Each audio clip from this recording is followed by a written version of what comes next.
যাত্রায় শেখ হাসিনা সরকারের পাশে থাকার প্রতিশ্রুতি দেন Xi Jinping. I have great pleasure in welcoming Her Excellency Sheikh Hasina, Prime Minister of the Republic of Bangladesh. Doctor ইউনূসের পতন নিশ্চিত। ডক্টর ইউনূস ভয়াবহ অবস্থার মধ্যে আছে এবং তার উপদেষ্টা পরিষদের মধ্যে এক ধরনের কাঁপুনি কাজ করছে।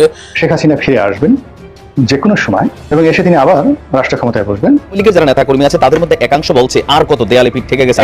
তবে মাঠ পর্যায়ে আওয়ামী লীগের অ্যাকশন দীর্ঘদিন কেউ দেখেন নাই, বাট আওয়ামী লীগের অ্যাকশন শুরু হয়ে গেছে। আপনার ভাঙ্গুড়ায় স্থানীয় একটি ক্লাব দখলকে কেন্দ্র করে বিএনপির কর্মী সমর্থকদের উপর হামলা চালিয়েছে আওয়ামী লীগ কর্মী সমর্থকরা। এই বাংলাদেশে আবার আমাদের প্রিয় নেত্রী, খেটে খাওয়া মানুষের প্রিয় নেত্রী শেখ হাসিনাকে আবার আমরা সসম্মানে ফিরে আনবো। 2025 সালে জুলাইতে এই অবস্থা, আগস্টে কি হবে?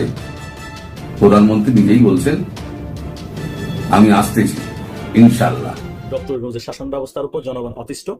যে কোনো মুহূর্তে প্রতিবিপ্লব হতে পারে বাংলাদেশে এবং ডক্টর ইউনূসের সময় শেষ। বৈষম্য বিরোধী ছাত্র আন্দোলনে যারা যুক্ত ছিলেন তাদের হাতে তুলে দেওয়া হবে। কেন? বৈষম্য বিরোধী ছাত্র আন্দোলনে যারা জড়িত ছিলেন তাদের হাতে এটা তুলে দেওয়ার আপনি কে? আপনি কি এটা ওনার? এটা আপনি কিনেছেন? এটা একটা প্রপার্টি, একটা সম্পত্তি। এটা কেউ না কেউ মালিক আছে, এর একটা দলিল আছে। এই দলিলটা কারো না কারোর কাছে বিলং করে। তো আপনি কে হে? ডক্টর ইউনূসের হাতে যে ক্ষমতা এখন আছে, হাসিনার হাতে যে ক্ষমতা ছিল, ডক্টর ইউনূসের হাতে সেই ক্ষমতা আছে এবং ডক্টর ইউনূস সেই ক্ষমতা মহা।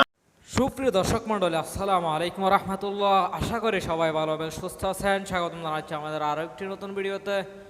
সুপ্রিয় দর্শক মন্ডলী, বর্তমান রাজনীতি আলোচনার প্রেক্ষাপটে বেশ কয়েকটি গুরুত্বপূর্ণ ও বেশ রাজনীতি ব্যক্তিত্বের কয়েকটি বক্তব্য নিয়ে আপনাদের সামনে একটা নতুন ভিডিও নিয়ে এসেছি।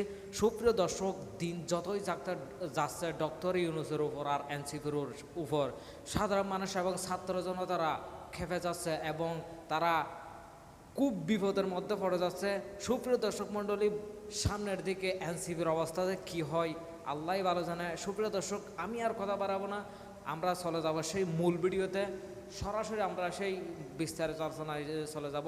সুপ্রিয় দর্শক, তার আগে আপনাদের প্রতি আমার একটা ছোট্ট রিকোয়েস্ট থাকবে, যারা আমাদের চ্যানেলে এখনও নতুন অবশ্যই চ্যানেলটি সাবস্ক্রাইব করবেন। যারা ইতিমধ্যে চ্যানেলটি সাবস্ক্রাইব করছেন আপনাদেরকে অসংখ্য ধন্যবাদ। তাহলে চলুন আমরা সেই সম্পূর্ণ বিস্তারিত আলোচনার দিকে মুভ করি। গত 4-5 দিন রাতের বেলায় ডক্টর ইউনূস কিন্তু যমুনায় ঘুমোচ্ছেন না। রাত 8টা বাজলেই তিনি যমুনা ছেড়ে চলে যান এবং পরের দিন সকাল 8টায় আবার যমুনায় ফিরে আসেন। কামরুল হাসান আনসারি নামে একজন জামাতের সমর্থক অনুসারী আছেন, তিনি গোলাম আজমের খুব ঘনিষ্ঠ ছিলেন। প্রতি রাতে এই কামরুল হাসান আনসারি ডক্টর ইউনূসকে নিয়ে ক্যান্টনমেন্টে চলে যান।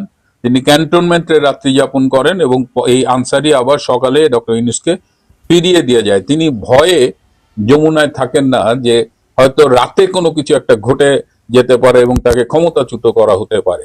তিনি ক্যান্টনমেন্টে খুব উঁচু পর্যায়ের একজন সেনা অফিসারের বাসায় থাকেন। তো ডক্টর ইউনূস এত ভয় পাচ্ছেন কেন? এই যে সচিবালয়ের যে আন্দোলনটা হলো, এটাকে অত্যন্ত পরিকল্পিতভাবে তারা এটাকে ছাত্রলীগের আন্দোলন বলার চেষ্টা করছে, কিন্তু তারাও জানে, দেশবাসীও জানে, যারা আন্দোলনে অংশগ্রহণ করেছে সেই ছাত্রছাত্রীরাও জানে যে এটা সাধারণ ছাত্রছাত্রীদের একটা স্বতঃস্ফূর্ত বিক্ষোভ এবং সবাই ডক্টর ইউনূসকে মোটামুটি লাল কার্ড দেখিয়ে দিয়েছে। একদম জামাত বা এইসব রাজনৈতিক চামচা ছাড়া সাধারণ মানুষের পক্ষ থেকে ডক্টর ইউনূসকে অনেক আগেই হলুদ কার্ড দেখানো হচ্ছিল, কিন্তু তাকে লাল কার্ড দেখানো হয়ে গেছে। তো এই অবস্থায় ডক্টর ইউনূসের সম্ভাব্য 3টা পরিণতি হতে পারে। একটা হলো যে তিনি ক্ষমতাচ্যুত হয়ে বন্দী হতে পারেন, দ্বিতীয় হলো তিনি হয়তো দেশ ত্যাগ করতে পারেন, দেশ ত্যাগ করে পালিয়ে যেতে পারেন।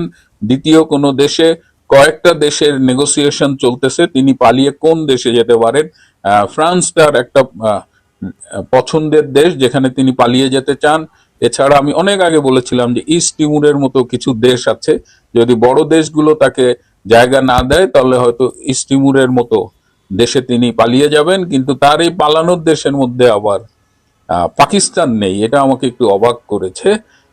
তৃতীয় আরেকটা পরিণতি হতে পারে, সেইটা সম্ভাবনা খুব কম, কিন্তু রাজনীতিতে তো বলা যায় না, আমি সেই পরিণতির কথাটা এখানে উচ্চারণ করছি না। কিন্তু ডক্টর ইউনূস ভয়াবহ অবস্থার মধ্যে আছে এবং তার উপদেষ্টা পরিষদের মধ্যে এক ধরনের কাঁপুনি কাজ করছে।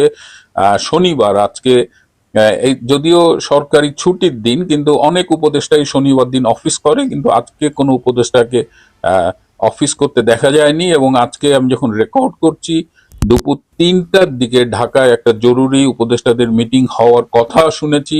তো এটি এখনো আমি নিশ্চিত না, একটা মিটিং হতে পারে, something fishy is going on.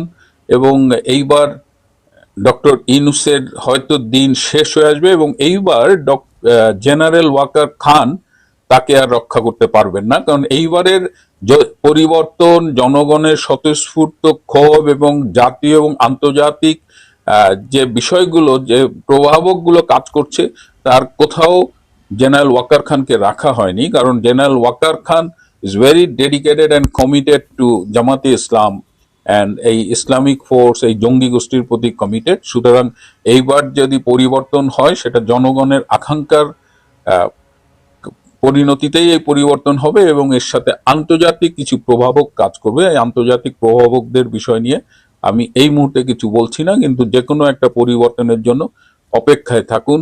বাংলাদেশে নতুন দিন, নতুন সূর্য উদয়ের ব্যাপারটা যা সময়ের ব্যাপার। ডক্টর ইউনূসের বর্তমান অবস্থা, ডক্টর ইউনূসের এখন যে বর্তমান অবস্থা, তাতে কিন্তু ওনার ক্রমশ পেছনে পিঠ থেকে যাচ্ছে।